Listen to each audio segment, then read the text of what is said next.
Tricia from SkiTalk.com, and we are with Dynastar with Matt. What's your title with Dynastar, Matt? I am the Alpine Category Manager for Dynastar skis, Lang ski boots, and lift bindings. What does that mean? It means I do a little bit of everything, from the product development side of things to the marketing side of things to the sales side of things. I just kind of make sure all three departments are moving in the same direction. So for this coming year, you've got a whole new exciting collection coming out called Cross. We've got the M and the E. Let's talk about what you've got going on with this new collection in the meat of the market in the ski industry. Yeah, that's right. So with the M-Cross and the E-Cross products, we have a collection here that's really designed around the needs of the average resort skier for the North American market. You know, really centered around this philosophy that the resort-based skier wants to turn how they want, where they want. And so we've got really dynamic skis here that feature a new Hybrid Core 2.0 construction. It's got some tangible performance benefits for us, including a round, smooth flex. It allows us to utilize the polyurethane component of our core construction, which gives us that really connectedness, that feeling of connectedness to the snow, that damp feeling, but maintains a tremendous amount of energy and liveliness. We've got skis here that range from 88, 82 to 78 for both men and women. Again, all designed around this idea of fun and ease of use. We wanted to develop skis that allowed you to ski and have the skis display the same kind of responsiveness and reactivity regardless of whether you're in an aggressive forward stance skiing at high speeds, or if you're skiing at lower speeds in a more upright stance center to center. The skis are really designed to display the same kind of responsiveness and characteristics on snow. Now you've got a lot of special things going on with the construction of this ski. Why don't you get into that a little bit? So we have a single technology that permeates our entire adult collection, regardless of whether it's our 68 waisted front side skis or our 118 waisted powder skis, and it's called Hybrid Core. We've had Hybrid Core in the line for a number of years. Simply stated, Hybrid Core is the combination of wood and polyurethane in our core constructions. The wood component gives you the power, the energy, the pop that you get from any traditionally constructed wood core ski, but the polyurethane as an engineered material allows us to control the consistency of the product in a way that we can draw out or tease out certain desired characteristics. In the case of the M-Cross and E-Cross skis, we have a Hybrid Core 2.0 construction here, where we introduce a third grain orientation in the construction of the ski. So the classic layup, as you guys know, is that you take a piece of wood, you cut it into little stringers, and then you alternate the grain orientations. Typically go, the vertical orientation, so from base to top sheet, and then the longitudinal orientation from tip to tail, and then you kind of alternate those, and then you laminate everything together horizontally, and then boom, you've got your core. What we have done here is we've reduced the thickness of the more traditional longitudinal and vertical orientation thickness by 50%, and we've introduced a second layer of wood where the grains again are alternating in their orientation, but they're oriented perpendicular to the more traditional layup. What that does is it allows us to reduce our reliance on glued fiberglass and titanol to reinforce the structure of the ski, because now we have reinforced the structure of the ski with that second layer of wood. So it gives us that torsional rigidity, delivering a lot of power to the edge. But again, it's a second layer in the core where the materials can shear against each other, giving us that really round, natural flex feel and improving that dampness or connectedness to the snow. It also allows us to reduce our reliance, as I said, on things like fiberglass and titanol, which are some of the heavier components in the ski construction.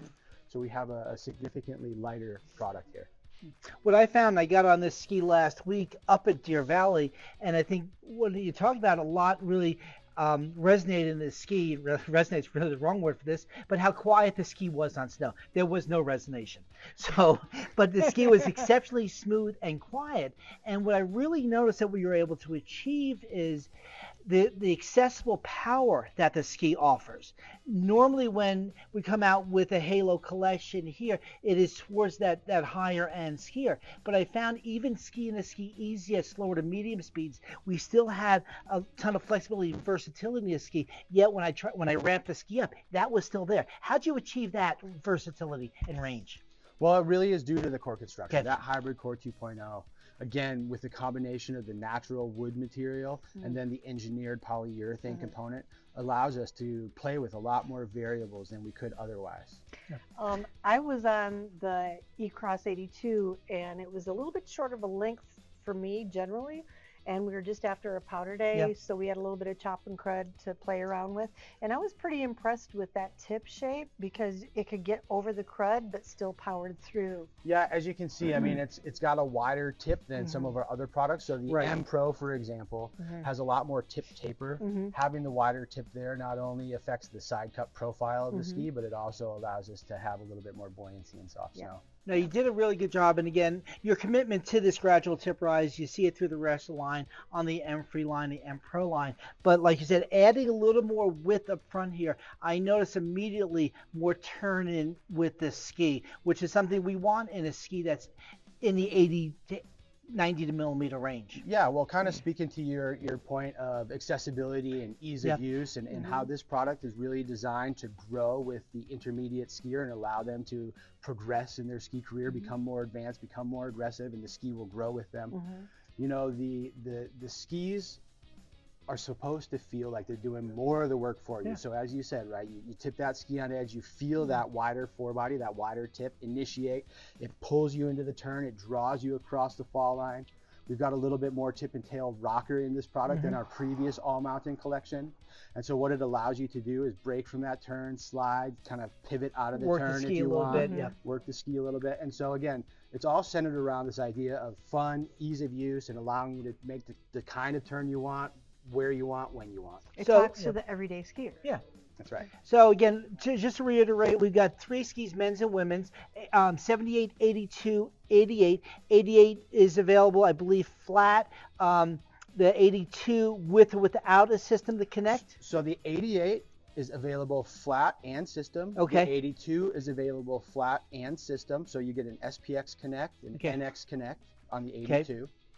Both of these are Poplar PU Hybrid Core 2.0 constructions with a shaped Titanol insert. So you can actually see on this ski, elevated above the core, a shaped kind of like an H shape here. Shape of the piece of Titanol that reinforces the ski. The 88, 82, and then the 78 is available as an express system only. Okay. And women's and men's differences here is construction, or is it just sizing? You know, there are 2 distinct approaches to women's product in the market. You know, one is kind of this, you know, women's specific constructions. The other approach is that of Dynastar, which, you know, it's our belief that the skis respond to 2 inputs, force and leverage, right? They don't necessarily respond differently based on your gender. Right. And so what the Dynastar brand does, oftentimes it kind of comes at our own expense because it's tremendously time and labor intensive. In a particular model range, we approach each size as an independent development.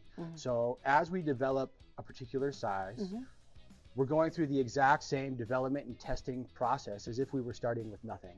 And so by doing so, we're able to ensure the appropriate responsiveness, flex, skiability at the size level for what I call, you know, the estimated size of the anticipated user.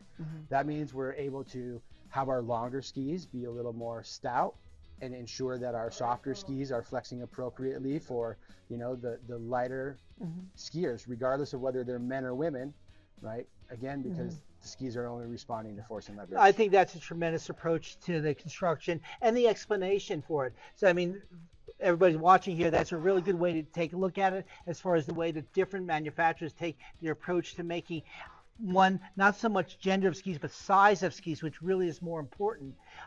So that smaller ski is going to have the same experience on that ski as the larger skier is going to have.